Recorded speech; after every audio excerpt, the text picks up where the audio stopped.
Aujourd'hui, grâce au Tour des Miracles, vous allez pouvoir vous exercer au yoga, vous soigner aux plantes ayurvédiques, à l'occasion vous faire les poches, et plus si affinité.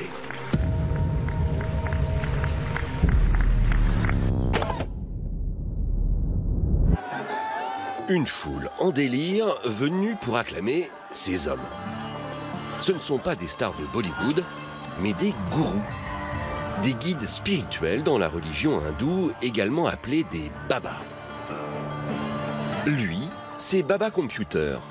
Pas parce que c'est un génie de l'informatique, mais parce qu'il a réponse à tout, selon ses fidèles. On nous considère comme des chefs ici. Les gens sont venus nous montrer leur respect. Et plus on a de guirlandes de fleurs autour du cou, plus on est respecté. C'est comme ça ici. Plus de guirlandes qu'un sapin de Noël, parce qu'il est le chef des gourous de la région. Il dispose même d'un garde 24 heures sur 24 pour sa protection aux frais de l'État. Cet après-midi, ils sont des centaines à attendre sa bénédiction. Voici Baba Computer, le baba qui a réponse à tout. Je suis venu vous bénir. Vous, mes frères, mes sœurs et toute la communauté sainte. Vous êtes tous bénis. Et ce bref discours suffit pour enclencher les donations. Je viens de donner, moi. Oui, 15 000 roupies. 15 000 roupies, soit presque 200 €, la moitié du revenu mensuel de cette famille. Il y a différents types de gourous. Il y a ceux qui prennent aux gens pour donner aux plus pauvres. Et puis, il y en a plein qui prennent de l'argent et le gardent pour eux. Ce sont des rockstars pour nous. Pour les Occidentaux, le terme de gourou évoque souvent un illuminé marginal. Mais en Inde, il est celui qui permet l'éveil spirituel. Les plus populaires comptent parmi les hommes les plus riches du pays. Leur influence politique est considérable. Indore, une métropole de 2 millions d'habitants, en plein centre de l'Inde. Ce temple qui surplombe la ville, c'est celui de Baba Computer. Chaque matin, le gourou de 53 ans suit invariablement le même rituel. Ça, c'est un peu la panoplie des gourous. Ce maquillage, c'est notre uniforme, comme la police ou les prêtres ont le leur. Nous, c'est le maquillage. Et on doit avoir exactement le même tous les jours.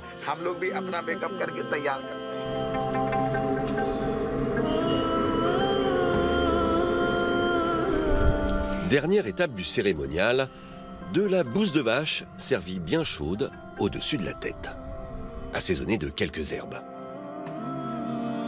Baba Computer n'est pas issu de la caste des prêtres, des brahmanes. Il est fils de paysan. C'est à 25 ans qu'il décide de quitter la ferme pour suivre sa vocation spirituelle. C'est une petite voix intérieure qui m'a dit de devenir un baba. Après, je suis allé voir un groupe de gourous et je leur ai demandé de m'intégrer. C'est comme ça que ça marche. Après, tu deviens un apprenti et ils te guident. Certains restent des apprentis toute leur vie, mais Baba l'ordinateur est un virtuose. Il crée son propre culte et les adeptes affluent. Ce terrain de 6 hectares est l'un des mieux situés de la ville. Quand je suis arrivé ici en 2005, on m'avait déjà fait construire 16 temples. Tout ça, c'est grâce à la charité. Celui-ci n'est qu'un de plus. Je ne l'ai pas acheté. Il m'a été donné. C'est uniquement grâce à cela qu'on vit. Baba Lordi affirme avoir des centaines de milliers d'adeptes, venus de toutes les classes sociales. Chaque semaine, le gourou organise à leur intention des séances de coaching sur la voie publique.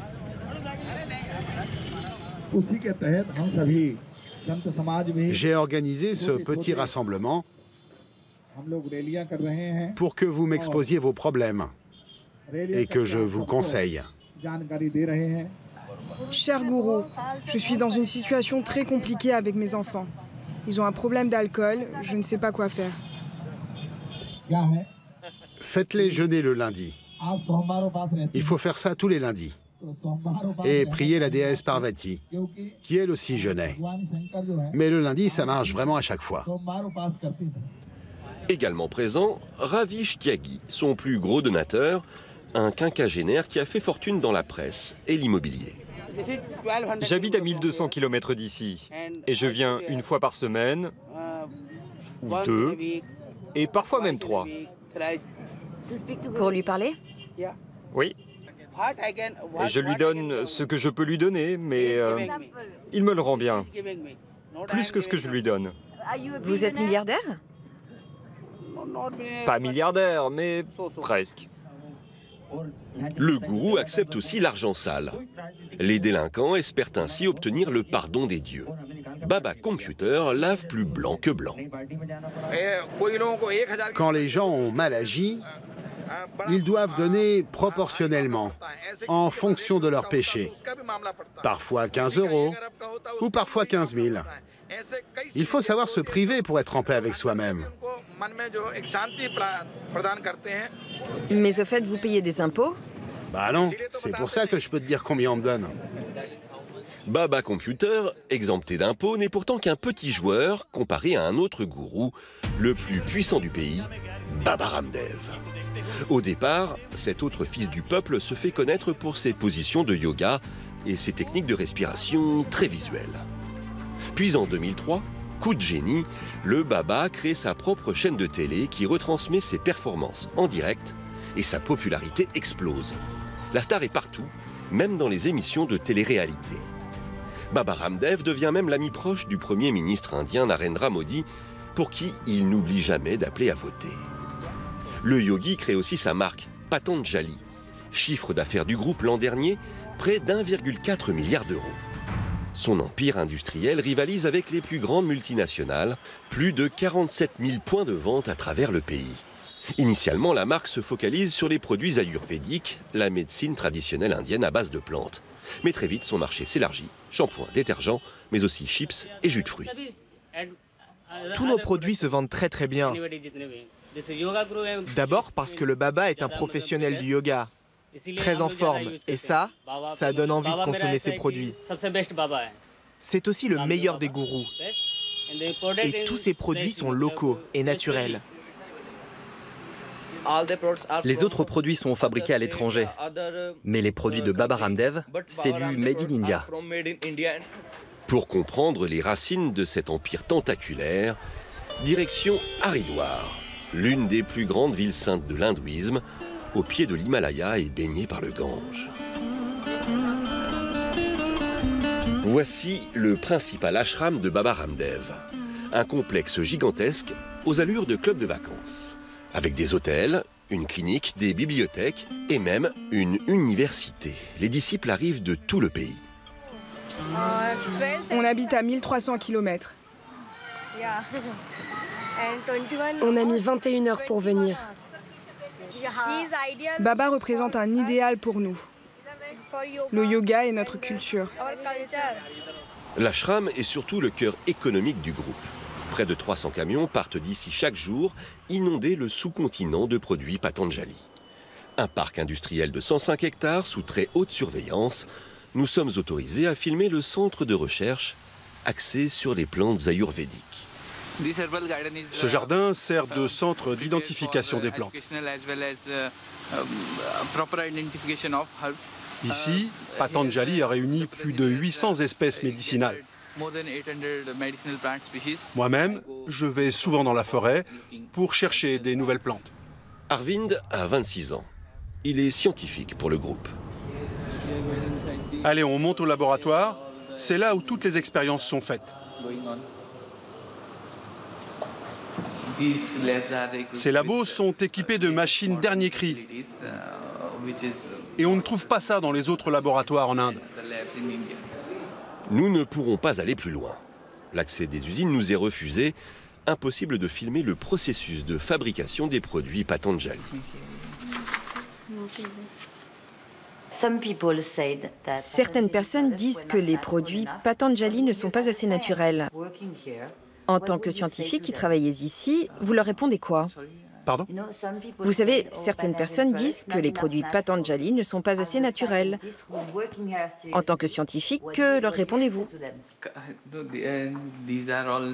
Tout est naturel ici. Mais on travaille là-dessus. Sur ces choses. Petit malaise. Ces dernières années, plusieurs polémiques ont secoué le groupe. Ouvriers payés au lance-pierre, terrain public acheté à vil prix. Dans son livre, L'histoire jamais racontée de Baba Ramdev, cette journaliste a compilé ces épisodes passés sous silence par les médias nationaux. Juste après le lancement des nouilles Patanjali, par exemple, il y a eu des plaintes en raison de verre trouvés dans les emballages. Et en avril dernier, lorsque l'armée indienne a installé des magasins Patanjali dans ses bases, ils ont fait des tests sur les jus de fruits. Et ils se sont révélés, je cite, impropres à la consommation humaine. Mais malgré tout cela, s'il dit aux gens « ce produit, il est bien », les gens vont l'acheter. Furieux, le maître yogi a fait interdire son livre par voie de justice une semaine seulement après la sortie. Au départ, pourtant, la journaliste était l'une de ses admiratrices. C'est la première fois qu'elle s'exprime depuis l'interdiction de publication. Je ne pensais vraiment pas qu'on en arriverait là. Est-ce que vous avez déjà eu peur pour votre famille ou pour vous-même? Je vous mentirais si je vous disais que non. Pendant 3 mois, nous avons tenté d'obtenir une interview du Baba, sans succès. Ce matin-là, coup de chance, il organise une conférence de presse, le lancement en grande pompe de la plateforme de vente en ligne de Patanjali, en collaboration avec plusieurs géants du net comme Amazon. Baba Ramdev joue dans la cour des grands. Bonjour à tout le monde. On vous salue du fond du cœur. Nous sommes devenus le premier choix des Indiens et maintenant on va conquérir le monde. Nous parvenons à poser une question. Vous avez une influence certaine en politique. Vous êtes un homme d'affaires très prospère. Ma question est la suivante. Doit-on vous craindre compte tenu de ce qui s'est passé avec la journaliste qui a écrit le livre « L'histoire jamais racontée de Baba Ramdev » ? Ce livre, par exemple, a été banni des ventes sur Amazon. D'abord, c'est un tribunal qui a interdit ce livre. Certaines personnes sont incapables d'accepter que des gens comme moi, qui ne parlent pas anglais, qui portent ce genre de vêtements traditionnels et qui ont étudié dans des écoles de village, réussissent aussi bien.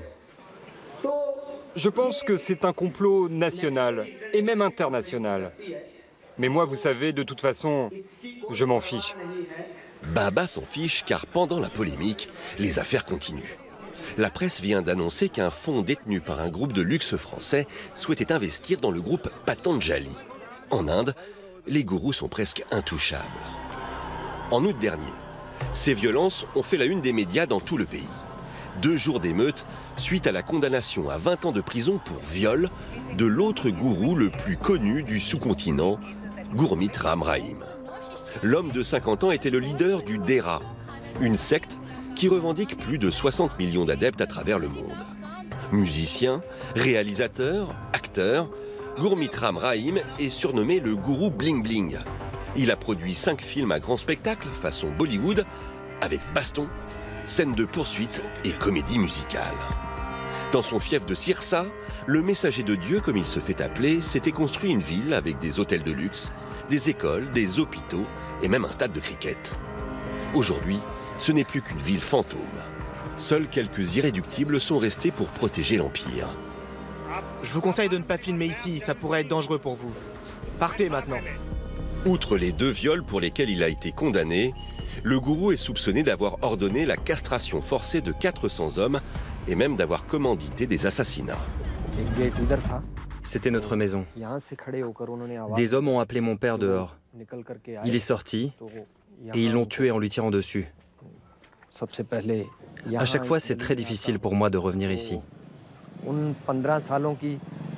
Tous les souvenirs que j'ai avec lui remontent à la surface. Et bien sûr, son horrible assassinat. 5 balles pour descendre le père d'Anchoul, c'était en 2002. Il était rédacteur en chef d'un journal de la ville qui dénonçait les méthodes de la secte. Ce n'est pas du tout sûr pour nous d'être ici. Il peut se passer n'importe quoi, vous savez. Là, c'était le centre du pouvoir. Toute la ville était sous l'emprise de la secte des rats. Et aux mains d'un seul homme, Gurmeet Ram Rahim. Tous les autres étaient ses marionnettes. L'homme de 36 ans, journaliste lui aussi, vit sous protection policière 24 heures sur 24. Son père était l'une des seules voix critiques de la ville. Il avait publié plusieurs enquêtes compromettantes pour le gourou. Là, ce sont tous les documents que mon père avait réunis pour ses recherches sur la secte des rats avant d'être assassiné. Et surtout, il y a la lettre envoyée à mon père, écrite par une femme disciple de la secte et victime du gourou. Ça, c'est le point de départ de tout. Anchoul nous en lit un extrait. Celui que l'on appelle le père m'a prise dans ses bras et il m'a dit « Je t'aime de tout mon cœur, je veux te faire l'amour ». Quand une femme décide de devenir l'une de mes fidèles, elle accepte de me donner son corps, son esprit et son âme. Tu es donc à moi maintenant. Et après m'avoir violé, il a ajouté « Si tu racontes ça, ça va très mal se terminer pour toi ». 15 ans après cet assassinat, la justice n'a toujours pas tranché l'affaire. Et quel que soit le verdict, pour les plus fidèles, Gurmeet Ram Rahim est forcément innocent. Certains viennent même encore se recueillir dans son sanctuaire, où nous avons pu filmer après 3 heures de tractation. Avant ici, c'était l'endroit où on se rassemblait tous pour prier. Il y avait tellement de monde qu'on ne pouvait même pas mettre une aiguille entre les gens. Et je peux vous dire que quand il va revenir, on sera encore plus nombreux. Les gourous, c'est très important pour nous ici. Ce sont eux qui nous guident vers le droit chemin. Criminels ou businessmen, authentiques conseils spirituels ou charlatans, les gourous comblent les lacunes d'un État défaillant dans cette société indienne en plein développement, mais restée très traditionnelle.